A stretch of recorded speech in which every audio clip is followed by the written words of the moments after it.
Ilang linggo na lang naman mga idol mula nang ma-trade si D'Angelo Russell papunta sa Memphis Grizzlies, may lumabas nga pong balita ngayon na lilipat nga ito ng ibang team ngayong off-season. Ayon sa ibinulgar na balita ng isang insider, kumpirmado na nga pong nagkasundo na. Nagtutulungan na ngayon ang kampo ni D'Angelo Russell at ng front office ng Memphis Grizzlies na maghihiwalay na nga silang dalawa sa lalong madaling panahon. Either sa pag-trade sa kanya o di kaya sa pag-buyout ng kontrata. Sa ganitong paraan na hawak nga ni D'Angelo ang desisyon kung saan kupunan siya sunod na maglalaro. Maraming team sa ngayon ang nangangailangan ng point guard sa kanilang lineup katulad na lamang ng Miami Heat. Hindi na rin naman ganun kalakihan ang hinihingi nitong kontrata na umaabot na lamang ng veteran minimum. Kaya once na maging available na ito sa free agency, inaasahan pag-aagawan nga siya ng mga teams na nangangailangan ng shooter, playmaker at veteran presence.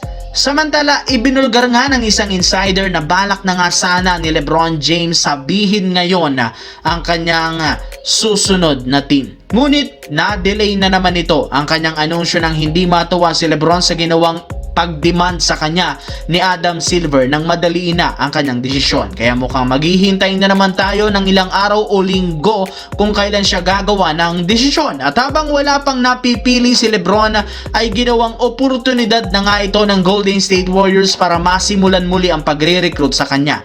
In fact, kinakausap na naman ng front office ang agent ni LeBron na si Rich Paul kung saan sinabihan nga nila kung sakali man nga pong pumirma si LeBron James sa kanilang team, willing silang kunin ang kanyang anak na si Bronny James mula sa Lakers sa isang trade gamit ang kanilang hawak na draft pick. Maghahanda na rin naman sila ng bakanting pwesto sa lineup at bagong kontrata para kay Bronny James. Gagawin nga nila ang lahat ng yan basta't piliin lamang ni LeBron James ang Golden State Warriors ngayong off-season. Sa kabilang banda, grabe nga ang naging impact sa Oklahoma City Thunder nang ginawa nilang sunod-sunod na trade dahil matapos nga pagtanggalin nila ang kanilang mga key player, nakakuha pa sila ng 7 future second round picks ngayong off-season at napababa pa ng kanilang team ang kanilang bayarin. Kaya nasa komportableng sitwasyon ngayon ang OKC pagdating sa cap space. Pero kung akala nyo tapos na ang front office sa paggawa ng trade, dito sila nagkakamali dahil plano pa rin naman ng team magsagawa pa ng iilan. And this time,